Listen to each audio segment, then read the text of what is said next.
दो बहनें थी, बहुत दिन के बाद मिल गई थी और उसमें एक तो लौकिकता में ज़्यादा व्यस्त रहती थी और एक आवश्यक कार्य की पूर्ति करके कुछ अध्यात्म की बात को भी अपने जीवन में उतारते। तो आपस में जब संवाद हुआ उस समय, अथवा यूं कह लो कि सुनने में आया, वो दोनों राजकीय कार्यक्रमों में भाग लेने के लिए जा रही थी। तो उस समय राजा जब उतरता है किससे, अपने अपने वाहनों से, तो उतरने के उपरांत उतरते ही उसके पैर दबाने में लग गए कई सेवक गण, पैर दबाने में। उस समय वह लौकिकता में रहने वाली बात करती है, हे सके हमें बता दो, ये तो घोड़े चढ़ पालकी बैठ और इसमें बात भूल गए मैं।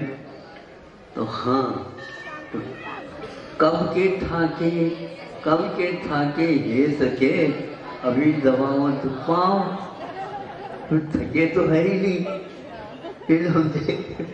थके तो है ना, घोड़े पर बैठे थे, इसके ऊपर उसमें बैठना ठीक नहीं लगा तो पालकी पर बैठ गए, पालकी से तो हाथी पर बैठ गए। तो इस प्रकार बैठना हो गया। फिर नीचे उतर के आ गए कि पैर थमाने लगे, चले तो थे नहीं। ये क्या है मामला है? तो अध्यात्मनिष्ठ वाली सखी बोलती है, भूसुप्तो भूको मरो।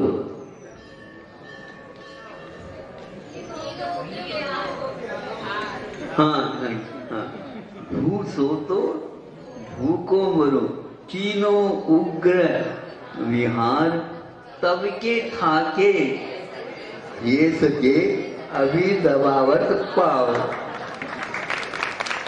राजस्थान में हमने सुना था, याद आ गए।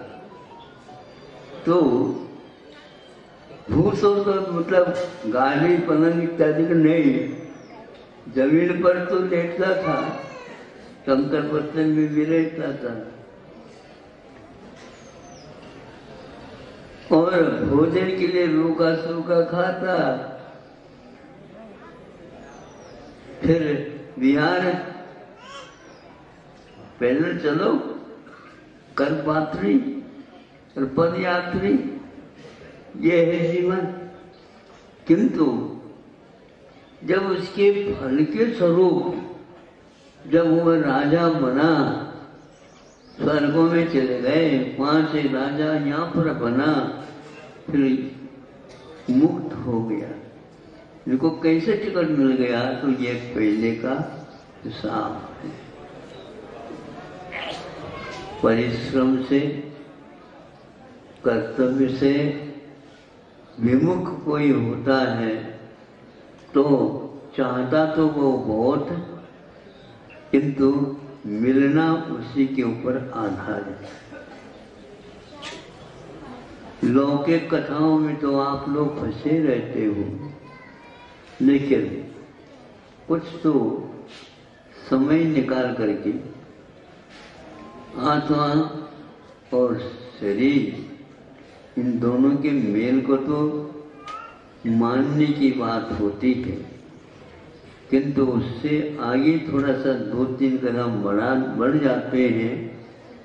ज्ञात होता है यह शरीर के साथ रहने वाला आत्म तत्व कहाँ चला जाता पता नहीं लगता। अब ये कोरा एक लकड़ी की भांति गिर जाता है। अब उस गिरावट को देख करके ही सोचा जा सकता है कि मामला क्या है। सब भूल जाते हैं कि हो गया 3 दिन में खारे हो गए, 10-12 दिन निकल गए तो 13वीं हो गई। अभी तक मेरी भी कोई नहीं हुआ, 13वीं तो हो रही है। सभी लोग भूल जाते हैं, माता पिता भाई बहन अड़ोस पड़ोस मित्र वैरी सब लोग भूल जाएंगे। अब उनको पकड़ो, हमें उनसे कुछ लेना था, हम मिलेगा ही नहीं, हम छोड़ेंगे नहीं उन्हें, छोड़ा क्यों फिर?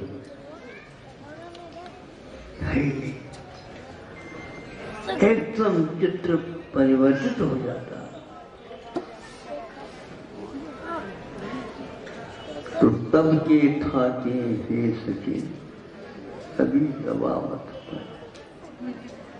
वास्तव में थके थे, यहाँ पर मिला तो यहाँ पर दबा थी। स्वर्गों में भी चलता, राजा महाराजाओं में चलता, सब कुछ चलता।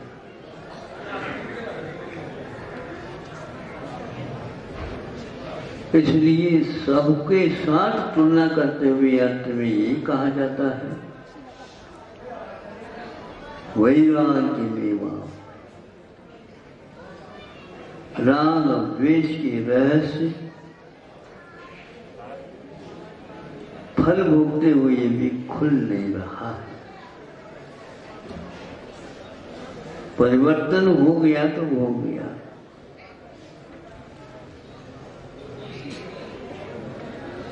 क्या परिवर्तन हुआ, क्यों हुआ, ये कब तक चलेगा, ये रुकेगा भी तो नहीं, यह प्रश्न ही यहाँ उठते नहीं। लौकिक कथाओं में फंसे हैं तो ये उठते ही नहीं प्रश्न है, तो फिर जवाब तो मिलना ही कठिन। जवाब मिलने के उपरांत भी बहुत कठिन है, हम माने तभी, मानने नहीं देता वो।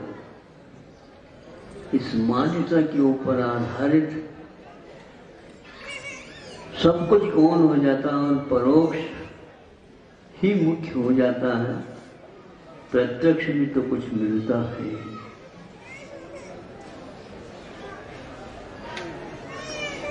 सारे ज्ञान कथनचित संवेदनात्मक होते,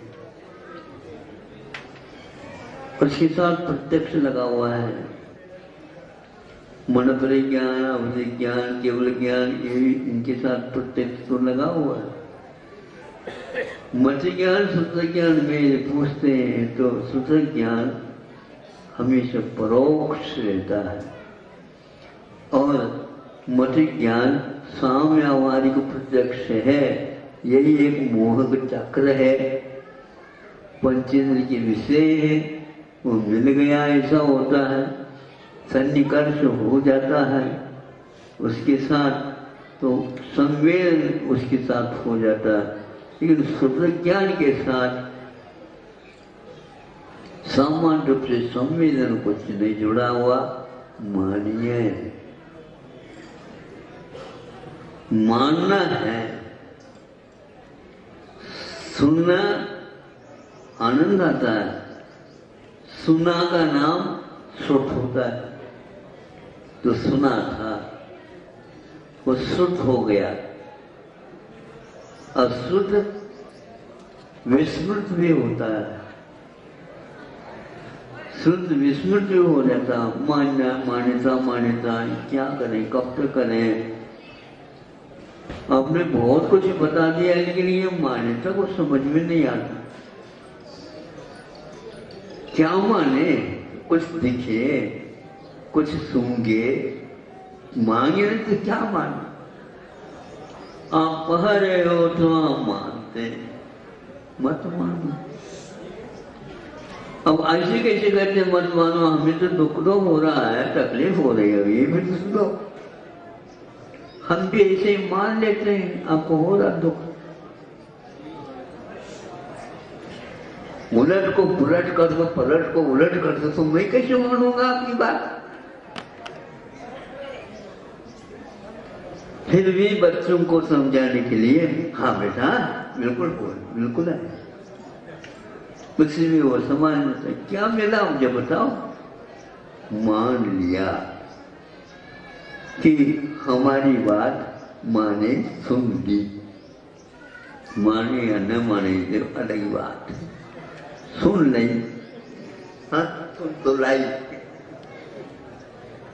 लेकिन ऊपर ऊपर उसे सुने कि उसको मालूम। स्वतः ज्ञान में लगभग ऐसा ही होता। बाकी सबके साथ तो संवेदन लगा हुआ है। सामने हमारी प्रत्यक्ष एक बहुत बड़ा प्रत्यक्ष है, हम सुना रहे हैं, ये तो परोक्ष हो जाता है, मानना पड़ता है। और अखबार की बात सही बताओ, एक बार पढ़ लेते, एक बार सुन लेते, वो बिल्कुल हमेशा हमें जीवन पर्यंत याद रखता है। शायद सब में दर्शन होता है आजकल का अखबारों में, बिल्कुल उन्होंने तो ऐसा कहा, उन्होंने तो ऐसा कहा, हमने भी ऐसा ही सुना था, बिल्कुल ठीक लगता। हाँ चलती मान्यता चालू हो गई। ये स्वतः ज्ञान में ऐसा है चक्कर। इसलिए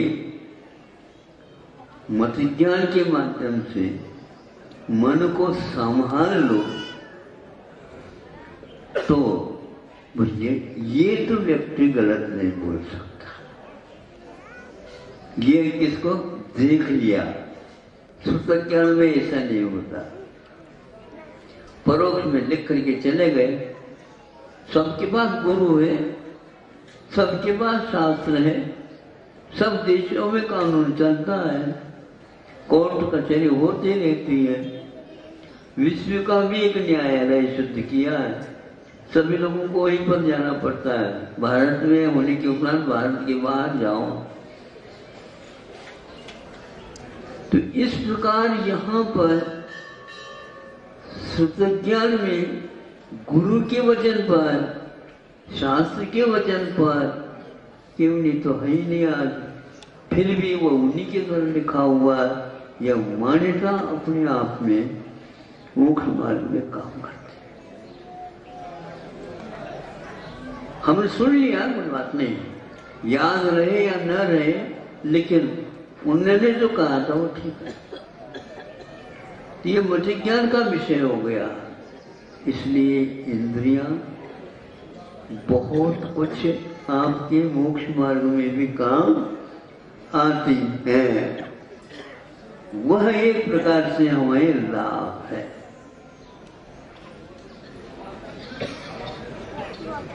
बाकी यहाँ पर तब के था के बस यही सुनना पड़ता है। ये तत्त्व लक्षणम सुदनानम, अपने और पराया विवेचन करने की क्षमता और स्व को ज्ञान करना, यह सुत ज्ञान में भी है, मत ज्ञान में भी है, लेकिन मत ज्ञान गूंगा है, सुत ज्ञान बोलता है। ये शब्द के ध्वनि के माध्यम से, मत ज्ञान के माध्यम से यह सुन लेता है, फिर इसके उपरांत उसके ऊपर श्रद्धा कर लेता है। तो मान्यता इस प्रकार उसकी पकड़ में आ जाती है। हमें भी लौकिक जो कुछ भी है वो करना पड़ता है, किंतु कुछ क्षण यदि पारलौकिक प्रत्यक्ष में जो घटना घटी वो कहाँ गया है, उसके ऊपर श्रद्धान करो। जब वो साक्षात मिलेंगे उस समय की बात ही अलग है। लेकिन आज का यह सुनना भी हमारे लिए इस आधार पर यह निश्चित है। पिछला ये संतों ने कहा था और उनके मुख से सुना था, यही सब कुछ कराने वाला है। इसकी प्रतीक्षा करने की कोई आवश्यकता नहीं, इसका विश्वास रखो। अवश्य यह एक दिन लाएगा, रंग लाएगा। उस समय आनंद विभोर का अनुभव होगा। अहिंसा पर